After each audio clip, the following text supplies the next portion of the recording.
High news আপনাদেরকে স্বাগত। আমি রিক। শুরু করছি নিউজ টুডে। সবার আগে চোখ রাখবো হেডলাইন্সে।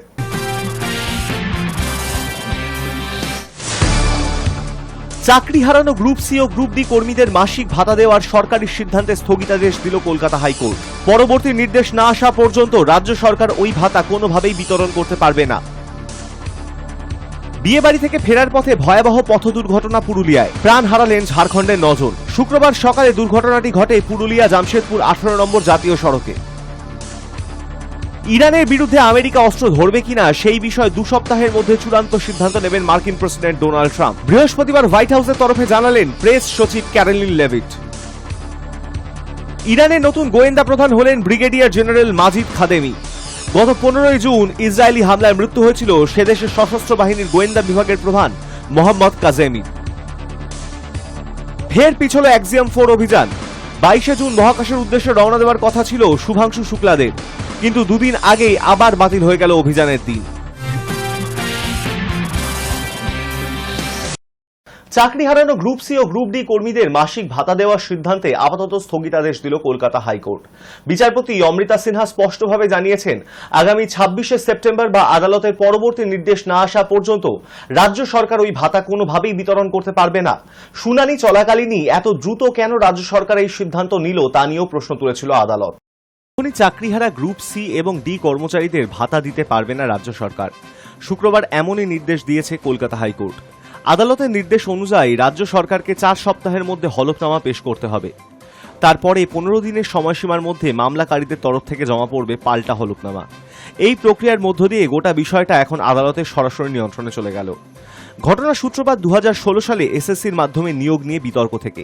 দুর্নীতির অভিযোগের জেরে সুপ্রিম কোর্ট প্রায় 26,000 পদে নিয়োগের বাতিল নির্দেশ দেয়, যার মধ্যে ছিলেন গ্রুপ সি ও গ্রুপ ডির বহু কর্মী। এই পরিস্থিতিতে রাজ্য সরকার চলতি বছরের মে মাসে ঘোষণা করে, যারা আদালতের নির্দেশে চাকরি হারিয়েছেন তাদের পাশে মানবিক দৃষ্টিকোণ থেকে দাঁড়ানো উচিত। সেই কারণে গ্রুপ সি কর্মীদের মাসে 25,000 টাকা এবং গ্রুপ ডি কর্মীদের 20,000 টাকা করে ভাতা দেওয়ার সিদ্ধান্ত নেওয়া হয়। এই ঘোষণা নিয়ে আদালতে মামলা দায়ের হয়। মামলাকারীদের পক্ষ থেকে দাবি করা হয়, সুপ্রিম কোর্ট যাদের নিয়োগ বাতিল করেছে তাদের ভাতা দেওয়া আদালতের সেই রায়ের পরিপন্থী। শুনানির সময় বিচারপতি সিংহ প্রশ্ন তোলেন, ভাতার অঙ্ক এত বেশি কেন নির্ধারণ করা হলো, এর পেছনে যুক্তি কি? তিনি আরও জানতে চান, কিভাবে এত দ্রুত এই সিদ্ধান্ত নেওয়া হলো কোনো অভ্যন্তরীণ পর্যালোচনা ছাড়া। রাজ্যের অ্যাডভোকেট জেনারেল কিশোর দত্ত মামলার গ্রহণযোগ্যতা নিয়েই প্রশ্ন তোলেন। পাল্টা হিসেবে মামলাকারীদের পক্ষ থেকে বলা হয়, কে মামলা করবে তা ঠিক করার অধিকার সরকারের নেই। বিচারপতি সিংহ গত সপ্তাহেই শুনানি শেষ করেন, তবে রায়দান স্থগিত রেখেছিলেন। নির্ধারিত সময় অনুযায়ী শুক্রবার সকাল 10:30টায় রায় ঘোষণা করেন তিনি। তার রায় স্পষ্ট বলা হয়, পরবর্তী শুনানি পর্যন্ত রাজ্য সরকার ভাতা দিতে পারবে না। এই রায়ের পর রাজনৈতিক মহলে আলোচনা শুরু হয়েছে। অনেকেই মনে করছেন, আদালতের হস্তক্ষেপে প্রশাসনের সহানুভূতিশীল ভাবমূর্তি ধাক্কা খেল। আবার একাংশের মতে, এই রায় সরকারের জন্য কিছুটা স্বস্তিও এনেছে বটে, কারণ তাৎক্ষণিকভাবে বিপুল পরিমাণ রাজকোষ ব্যয়ের দায় এড়ানো গেল। ফলে আইনি প্রতিবন্ধকতা দেখিয়ে শাসক দল ভবিষ্যতে রাজনৈতিক বার্তাও তৈরি করতে পারে বলে অনুমান বিশেষজ্ঞদের। Hi news Network. বিয়ে বাড়ি থেকে ফেরার পথে দুর্ঘটনা। মর্মান্তিক দুর্ঘটনায় প্রাণ হারালেন 9 জন। পুরুলিয়া জামশেদপুর 18 নম্বর জাতীয় সড়কের ঘটনা। বাড়ি থেকে ফেরার পথে ভয়াবহ পথ দুর্ঘটনায় পুরুলিয়ায় প্রাণ হারালেন ঝাড়খণ্ডের 9 জন। শুক্রবার সকালে দুর্ঘটনাটি ঘটেছে পুরুলিয়া জামশেদপুর 18 নম্বর জাতীয় সড়কের উপর। স্থানীয় সূত্রে জানা গিয়েছে, পুরুলিয়ার বড়াবাজার থানার আদাবনা এলাকায় একটি বিয়েবাড়িতে গাড়ি ভাড়া করে এসেছিলেন ঝাড়খণ্ডের নিমতি থানার তিলাইটার কয়েকজন। শুক্রবার বাড়ি ফিরছিলেন তারা। পুরুলিয়ার বলরামপুর থানার নামশোল এলাকায় জাতীয় সড়কের উপর দিয়ে যাওয়ার সময় ওই গাড়িটি দুর্ঘটনার কবলে পড়ে। পুলিশ সূত্রে খবর, বোলেরো গাড়িটি জামশেদপুরের দিকে যাচ্ছিল। উল্টো দিক থেকে একটি ট্রাক আসছিল। বলরামপুর থানার নামশোল প্রাথমিক বিদ্যালয়ের কাছে নিয়ন্ত্রণ হারিয়ে ফেলে দুটি গাড়ি। মুখোমুখি সংঘর্ষ হয়। দুর্ঘটনা নজরে আসতে প্রথমেই স্থানীয়রাই উদ্ধার কাজে হাত লাগান। বোলেরোর চালক সহ 9 জন ছিলেন। সকলকেই গুরুতর জখম অবস্থায় স্থানীয় প্রাথমিক স্বাস্থ্য কেন্দ্রে নিয়ে যাওয়া হয়, তবে কাউকেই বাঁচানো যায়নি। চিকিৎসকেরা পরীক্ষা করে মৃত বলে ঘোষণা করেন সকলকেই। দুর্ঘটনা পর জামশেদপুর পুরুলিয়া 18 নম্বর জাতীয় সড়কে দীর্ঘক্ষণ যান চলাচল স্তব্ধ হয়ে যায়। পরে পুলিশ দুর্ঘটনাগ্রস্ত গাড়ি দুটিকে রাস্তার ধারে সরিয়ে নিয়ে যায়। তারপর আবারও জাতীয় সড়কে যান চলাচল শুরু হয়। High news network. এ কোনো নদীর সঙ্গম নয়, এটা একটা জাতীয় সড়ক। বন্যার জলে এর এখন এমন অবস্থা। পশ্চিম মেদিনীপুরের চন্দ্রকোনার পলাশচাপড়ি শ্রীনগর রাস্তায় প্রবল বৃষ্টির জেরে বন্যার জল ঢুকে পড়েছে। স্থানীয় নদ নালা জলস্তর বেড়ে যাওয়ায় রাস্তায় তৈরি হয়েছে ভয়াবহ জলস্রোত। এই পরিস্থিতিতে সম্পূর্ণ বিপর্যস্ত হয়ে পড়েছে যান চলাচল। কয়েকটি জায়গায় রাস্তা ধসে যাওয়ার আশঙ্কাও তৈরি হয়েছে বলে জানিয়েছেন স্থানীয় বাসিন্দারা। স্কুল ও কলেজগামী ছাত্রছাত্রী অফিস যাত্রীদের দুর্ভোগ চরমে। প্রশাসন এলাকা পরিদর্শন করছে এবং সতর্কতামূলক ব্যবস্থা গ্রহণের আশ্বাস দিয়েছে, তবে জল নামার কোনো সম্ভাবনা আপাতত দেখা যাচ্ছে না।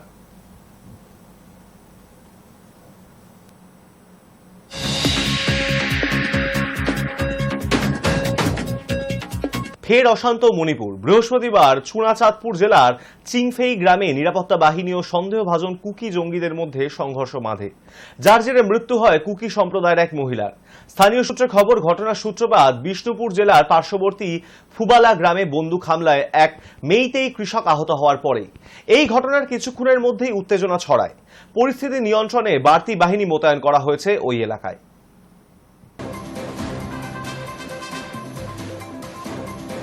সুখ বলতে বেশিরভাগ মানুষই বোঝে প্রচুর টাকা পয়সা, বাড়ি গাড়ি ইত্যাদি, কিন্তু এর বাইরেও যে সুখ থাকে, যেখানে ভালোবাসা থাকে, থাকে মানবিকতা।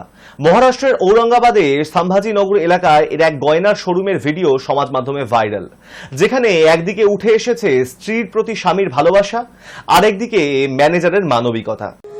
ছাপোষা নিম্নবিত্ত পরিবারে সুখ বলতে তারা বোঝে দুবেলা খাবার আর রাত নামলে একটা শান্তির ঘুম। খেটে খাওয়া মানুষের কাছে শখ আহ্লাদ পূরণের সময় জীবনে আসে অনেক দেরি করে। টাকা পয়সা জমিয়ে একদিন একটু ভালো খাবার বা কখনো একটা সিনেমা দেখার বিলাসিতা থাকে। তেমনি মহারাষ্ট্রের একটি ঘটনা ছড়িয়ে পড়েছে সমাজ মাধ্যমে, যে ভিডিওটি দেখলে মন ভালো হতে বাধ্য। মহারাষ্ট্রের ঔরঙ্গাবাদের সম্ভাজিনগর এলাকার এক গয়নার শোরুমে যান সাধারণ চেহারার এক দম্পতি।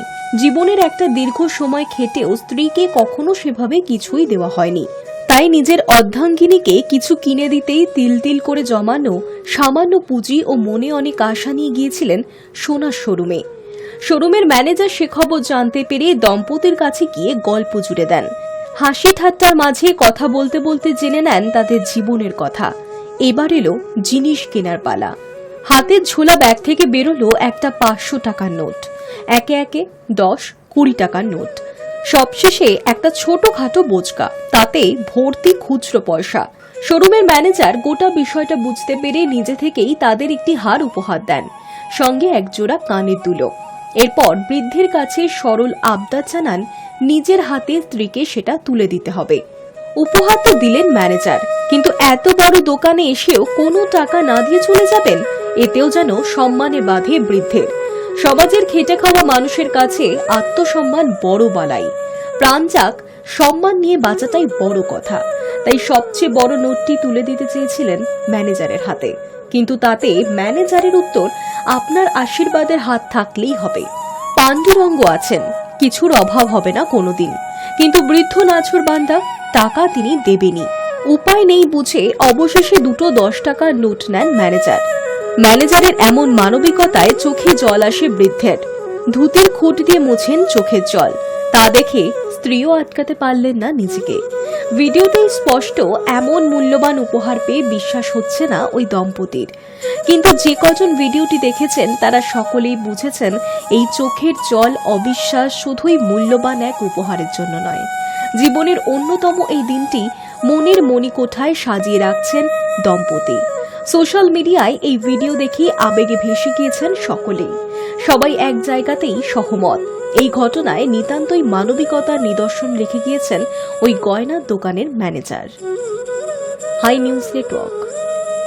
12 জুন আহমেদাবাদে ভয়াবহ বিমান দুর্ঘটনার পরিপ্রেক্ষিতে চলতি মাসের 21 তারিখ থেকে 15 জুলাই পর্যন্ত 16টি আন্তর্জাতিক রুটে ফ্লাইটের সংখ্যা কমানো এবং 3টি রুটে সাময়িকভাবে পরিষেবা বন্ধ রাখার সিদ্ধান্ত নিল এয়ার ইন্ডিয়া।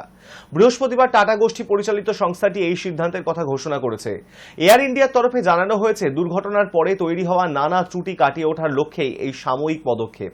যাত্রীদের যাতে শেষ মুহূর্তে অস্বস্তিতে না পড়তে হয়, সেই কারণেই সময় মতো আগাম ব্যবস্থা নেওয়া হচ্ছে বলে জানিয়েছে সংস্থা। সংস্থার তরফে আরও জানানো হয়েছে, ফ্লাইট সংস্থা হ্রাসের সিদ্ধান্ত মূলত উন্নত নিরাপত্তা এবং পরীক্ষার জন্য অতিরিক্ত সময় বরাদ্দ এবং মধ্যপ্রাচ্যের কিছু আকাশপথ বন্ধ থাকায় দীর্ঘতর সময় ধরে ফ্লাইটের চালানোর প্রয়োজনীয়তা থেকেই নেওয়া হয়েছে। ইরান ইসরায়েল যুদ্ধ পরিস্থিতির মধ্যে ভারতে জ্বালানি তেলের দাম কি বাড়বে, এই আশঙ্কা মাথাচাড়া দিয়েছিল সকল ভারতবাসীর মধ্যে। সেই আশঙ্কায় ওড়ালেন কেন্দ্রীয় পেট্রোলিয়াম মন্ত্রী হরদীপ সিং পুরী। বৃহস্পতিবার একটি সর্বভারতীয় সংবাদ মাধ্যমে দেওয়া সাক্ষাৎকারে তিনি জানান, আন্তর্জাতিক বাজারে জ্বালানি তেলের দাম নিয়ন্ত্রণ রয়েছে, তাই এখনই জ্বালানি তেলের দাম বাড়ার কোনো সম্ভাবনা নেই। তো এক সপ্তাহ ধরে ইরান ইসরায়েলের মধ্যে ক্ষেপণাস্ত্র হামলার জেরে ভারতে জ্বালানি তেলের দাম বাড়ার আশঙ্কা তৈরি হয়েছে। কারণ ইরান থেকে 157 ব্যারেল অপরিশোধিত তেল বাজারে আসে, যা বিশ্বের 12% তেলের চাহিদা মেটায়। ইরান ইসরায়েল সরাসরি সংঘাতে জড়ানোর ফলে মনে করা হয়েছিল ভারত সহ বিশ্বের বিভিন্ন দেশে তেলের দাম বাড়তে চলেছে, যদিও বর্তমানে এমনটা হওয়ার সম্ভাবনা নেই বলেই জানিয়েছেন পেট্রোলিয়াম মন্ত্রী। পুরী জানিয়েছেন, ইরান ইসরায়েল সংঘাতে জড়ালেও দুই দেশের তরফেই এখনো পর্যন্ত বাণিজ্যিক জাহাজ ও ট্যাঙ্কারগুলিতে আঘাত আনা হয়নি। প্রসঙ্গত, ইরানের দক্ষিণ উপকূল বরাবর হরমুজ প্রণালী হয়ে প্রায় 1,80,00,000 থেকে 2,10,00,000 ব্যারেল তেল ও তৈলজাত পণ্য পরিবহন করা হয়। যুদ্ধ পরিস্থিতিতে সেই পরিবহনে ব্যাঘাত ঘটতে পারে বলেই মনে করা হচ্ছে। তবে মধ্যপ্রাচ্যে যুদ্ধ পরিস্থিতিতে এখনই ভারতে তেলের দাম বাড়ছে না বলে আশ্বস্ত করলেন কেন্দ্রীয় পেট্রোলিয়াম মন্ত্রী। তিনি বলেন, আগে বিশ্বের 27টি দেশের কাছ থেকে জ্বালানির তেল কিনত ভারত, তবে এখন 41টি দেশের কাছ থেকে তেল কেনা হয়। তিনি আরও বলেন, বর্তমানে প্রতি ব্যারেল জ্বালানি তেলের দাম রয়েছে $76। এটা এমন কিছু বেশি নয়। তার কথায় মধ্যপ্রাচ্যে যুদ্ধ পরিস্থিতি তৈরি হওয়ার সঙ্গে সঙ্গে তেলের দাম বাড়তে পারে বলে আশঙ্কা তৈরি হয়েছিল, কিন্তু আন্তর্জাতিক বাজারে তেলের দাম নিয়ন্ত্রণে রয়েছে, তাই এখনই ভারতের বাজারে দাম বাড়ার কোনো সম্ভাবনা নেই। Hi news Network. ইরানের বিরুদ্ধে আমেরিকা অস্ত্র ধরবে কিনা সেই বিষয়ে 2 সপ্তাহের মধ্যে কোনো চূড়ান্ত সিদ্ধান্ত নেবে মার্কিন প্রেসিডেন্ট ডোনাল্ড ট্রাম্প। বৃহস্পতিবার হোয়াইট হাউসের তরফে এমনই জানানো হয়েছে। ট্রাম্পকে উদ্ধৃত করে হোয়াইট হাউসের প্রেস সচিব ক্যারোলিন লেভিট বলেন, অদূর ভবিষ্যতে ইরানের সঙ্গে বোঝাপড়ায় আসার একটা সম্ভাবনা রয়েছে, তবে সেই বিষয়ে আগামী 2 সপ্তাহের মধ্যেই সিদ্ধান্ত নেওয়া হবে। অদূর ভবিষ্যতে ইরানের সঙ্গে বোঝাপড়ায় আসার একটা সম্ভাবনা রয়েছে, তবে সেই বিষয়ে আগামী 2 সপ্তাহের মধ্যে সিদ্ধান্ত নেব। ট্রাম্পের এই মন্তব্য প্রকাশ্যে আনার পর হোয়াইট হাউস জানিয়েছে, ইরানের সঙ্গে আলোচনায় বসার পথ এখনো বন্ধ করে দিতে চান না ট্রাম্প, কিন্তু তেহরানের ইউরেনিয়াম সমৃদ্ধিকরণ কর্মসূচিতে যে মার্কিন প্রেসিডেন্টের সায় নেই তা আরও একবার স্পষ্ট করে দিয়েছে হোয়াইট হাউস। এই প্রসঙ্গে ট্রাম্প প্রশাসনের তরফে বলা হয়েছে, প্রেসিডেন্ট কূটনৈতিক সমাধানই চান, তিনি শান্তি প্রতিষ্ঠার ক্ষেত্রে সেরা একজন। যদি কূটনৈতিক সমাধানের কোনো পথ থাকে, অবশ্যই প্রেসিডেন্ট সেই পথ ধরেই হাঁটবেন। বুধবার মার্কিন সংবাদ মাধ্যম ব্লুমবার্গ নিউজের একটি প্রতিবেদনে ট্রাম্প প্রশাসনের শীর্ষ স্তরের আধিকারিকদের উদ্ধৃত করে বলা হয়, চলতি সপ্তাহের শেষেই ইরানে হামলা চালানোর পরিকল্পনা করছে আমেরিকা।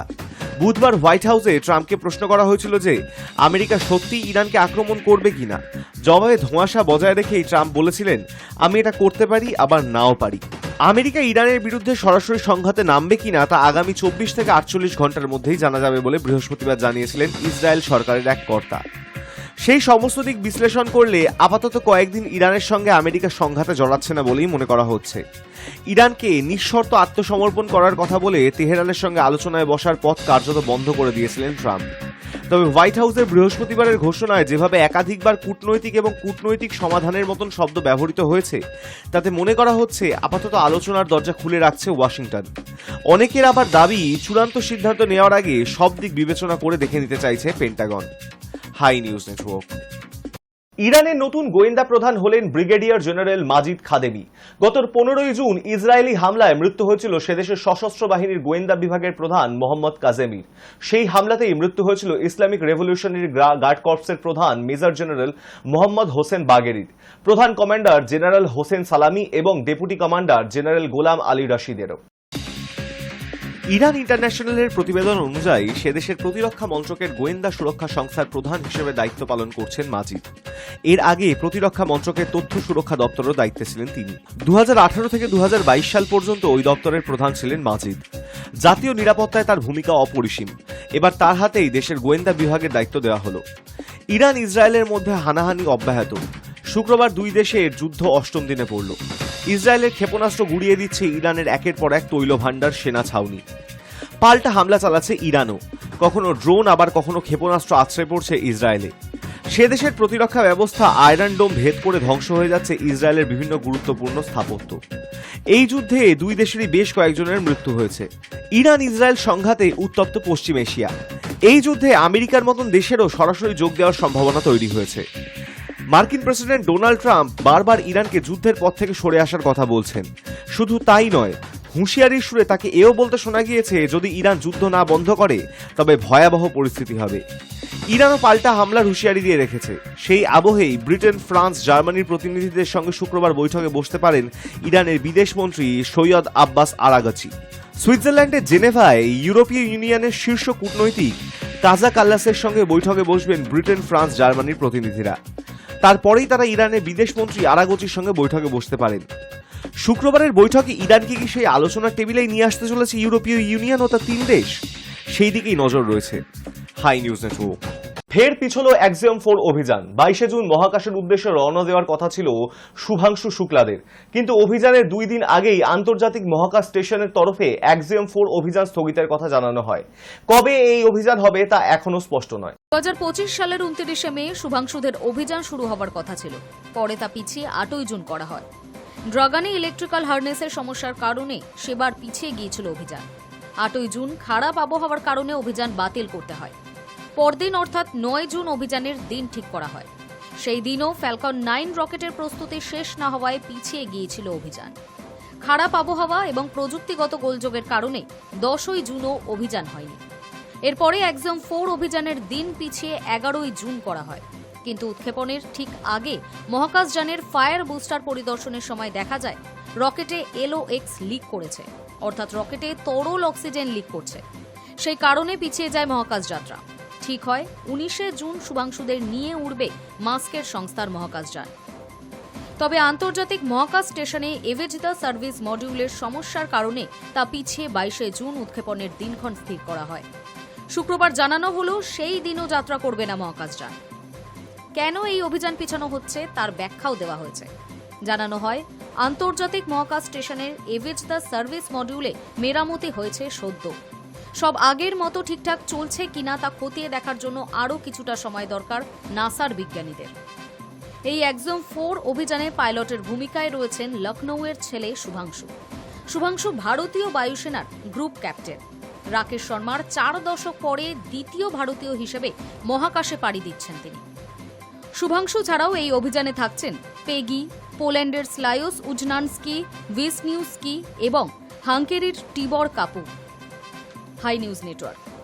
ক্যালিফোর্নিয়ার লস অ্যাঞ্জেলেসে ন্যাশনাল গার্ড নামিয়ে কোনো ভুল করেনি মার্কিন প্রেসিডেন্ট ডোনাল্ড ট্রাম্প, এমনটাই জানালো আমেরিকার ফেডারেল আপিল আদালত। এর আগে সান ফ্রান্সিসকোর আদালত এই সংক্রান্ত মামলায় ট্রাম্পের বিরুদ্ধে রায় দিয়েছিল। ফেডারেল আপিল আদালত জানিয়েছে সেই রায় ভুল ছিল, বিচারক ভুল করেছিলেন। ক্যালিফোর্নিয়ার ট্রাম্পের অভিবাসন নীতির বিরুদ্ধে বিক্ষোভ শুরু হয়েছিল। বহু মানুষ রাস্তায় নেমে প্রতিবাদ জানাচ্ছিলেন এই নীতির বিরুদ্ধে। গত সপ্তাহে এই বিক্ষোভের কারণে রণক্ষেত্রের আকার নিয়েছিল গোটা শহর। এরপরেই লস অ্যাঞ্জেলেসে ন্যাশনাল গার্ড নামানোর সিদ্ধান্ত নেন ট্রাম্প। নামানো হয় 2000 সেনা। ক্যালিফোর্নিয়ার গভর্নরের ভূমিকার সমালোচনাও করেছিলেন তিনি।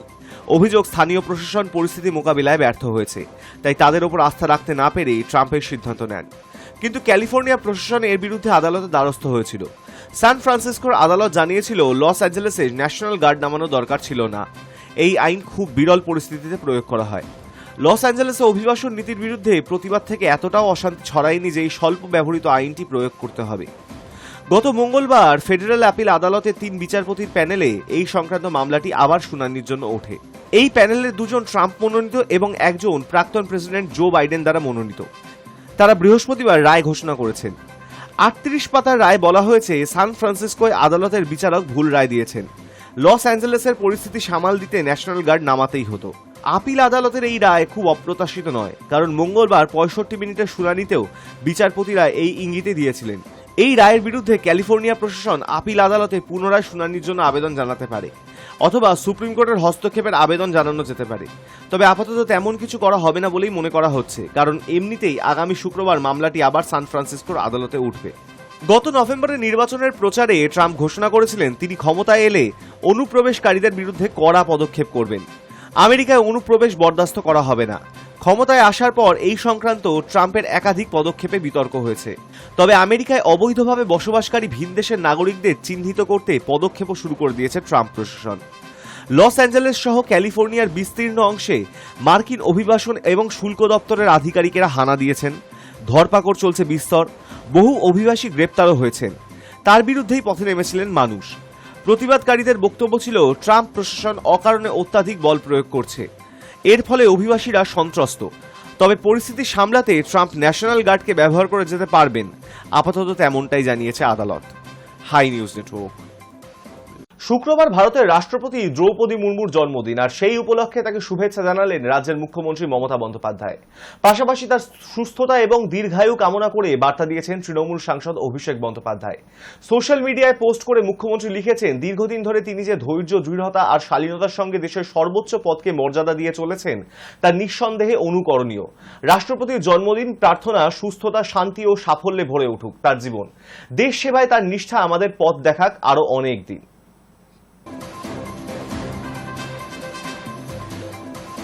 উত্তরবঙ্গে আগেই বর্ষা প্রবেশ করেছিল। দিন দুয়েক আগে দক্ষিণবঙ্গে ঢুকে পড়েছে বর্ষা। একই সঙ্গে বঙ্গোপসাগরে তৈরি হয়েছে নিম্নচাপ অঞ্চল। তবে বর্তমানে নিম্নচাপটি ঝাড়খণ্ডে সরে গিয়েছে। যদিও নিম্নচাপের প্রভাবে 2-3 দিন ধরে দক্ষিণবঙ্গের বিভিন্ন জেলার কোথাও কোথাও হালকা বৃষ্টি হচ্ছে, কোথাও আবার ঝমঝমিয়ে চলছে বর্ষণধারা। রোদের তেজ নেই, তবে রবিবার থেকে আবার ভারী বৃষ্টির সতর্কতা জারি করা হয়েছে। ভিজবে কলকাতা। গোটা রাজ্য জুড়ে টানা বৃষ্টির পূর্বাভাস দিয়েছে আলিপুর আবহাওয়া দপ্তর। দক্ষিণবঙ্গে পশ্চিম অঞ্চলে ভারী থেকে অতি ভারী বৃষ্টির আশঙ্কা রয়েছে। আগামী রবিবার থেকে মঙ্গলবার পর্যন্ত ফের বাড়বে বৃষ্টির দাপট। আবহাওয়া দপ্তর জানিয়েছে, আবার সক্রিয় হয়েছে মৌসুমী অক্ষরেখা। সঙ্গে রয়েছে একটি সুস্পষ্ট নিম্নচাপ, যা বর্তমানে ঝাড়খণ্ডের দিকে সরে গিয়েছে। পাশাপাশি পাঞ্জাব থেকে অসম পর্যন্ত বিস্তৃত রয়েছে একটি অক্ষরেখা। এই তিনটির প্রভাবে রাজ্যের উত্তর ও দক্ষিণবঙ্গ জুড়ে আগামী কয়েকদিন বৃষ্টি চলবে। শুক্র ও শনিবার উত্তরবঙ্গে ভারী বৃষ্টির কোনো সতর্কতা নেই। রবিবার দার্জিলিং, কালিম্পং, জলপাইগুড়ি, কোচবিহার ও আলিপুরদুয়ারে ফের ভারী বৃষ্টির সম্ভাবনা। মঙ্গলবার দার্জিলিং, জলপাইগুড়ি, কোচবিহার, আলিপুরদুয়ার, দক্ষিণ ও উত্তর দিনাজপুরে ভারী বৃষ্টির পূর্বাভাস। এদিকে এই কয়েকদিন দক্ষিণবঙ্গের অধিকাংশ জেলায় হালকা থেকে মাঝারি বৃষ্টিপাত হতে পারে। কলকাতার আশেপাশে পূর্বাঞ্চলীয় জেলাগুলিতে এই মুহূর্তে ভারী বৃষ্টির সম্ভাবনা নেই। তবে দক্ষিণ পশ্চিমাঞ্চলের কিছু জেলায় পরিস্থিতি ভিন্ন। অতি ভারী বৃষ্টি হতে পারে পশ্চিম মেদিনীপুর, ঝাড়গ্রাম, পশ্চিম বর্ধমান, পুরুলিয়া ও বাঁকুড়া জেলায়। ভারী বৃষ্টির আশঙ্কা রয়েছে বীরভূম, পূর্ব বর্ধমান, পূর্ব মেদিনীপুর, দক্ষিণ 24 পরগনা, হুগলি, মুর্শিদাবাদের এই জেলাগুলিতে। পাশাপাশি 30 থেকে 40 কিলোমিটার বেগে ঝোড়ো হাওয়া বইতে পারে। Hi news Network. News today এখন এই পর্যন্তই। দেখতে থাকুন হাই নিউজ, নির্ভীক, নিরপেক্ষ।